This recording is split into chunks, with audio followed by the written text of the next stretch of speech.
Hands covered with red ochre. Descended on the Supreme Court in NSW to scrawl messages of anger and disgust on the glass facade after the man who ran over Aboriginal boy Elijah Doughty in the goldfields was acquitted of manslaughter. The 56-year-old man was last week acquitted of manslaughter over the death of the 14-year-old last year and was sentenced to 3 years in jail on a lesser charge. Placard-carrying protesters held a tense rally in Sydney on Monday afternoon, with one activist throwing red ochre on the steps of the courthouse. "This is the blood of Aboriginal people.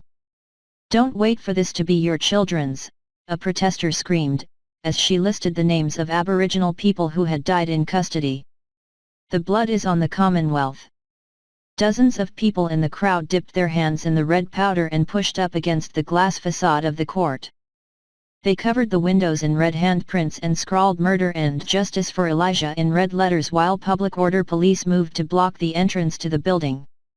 Tensions between protesters and police reached boiling point when one man began shouting at officers, challenging them to arrest him, but friends intervened and the crowd dispersed peacefully. The protests follow similar acts after the verdict on Friday in Kalgoorlie and Perth, where the trial was held. The man who killed Elijah admitted to dangerous driving occasioning death after he hit the teen with his ute while chasing the boy, who had stolen his motorcycle. He testified he hit Elijah because the motorbike veered in front of his car and was unable to avoid the collision. The Supreme Court jury deliberated for 6 hours before finding the man, whose identity is suppressed, guilty of the lesser charge. Maine Wyatt, a Kalgoorlie resident and relative of Elijah, said there were inconsistencies in the justice system. "Let's not get this twisted. It wasn't manslaughter. It was murder," he told the crowd on Monday.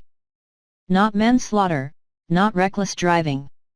You're treating us like we're animals." "We're not animals," he said, as he picked up the ochre and slapped it on his chest. "We're people. You're killing us."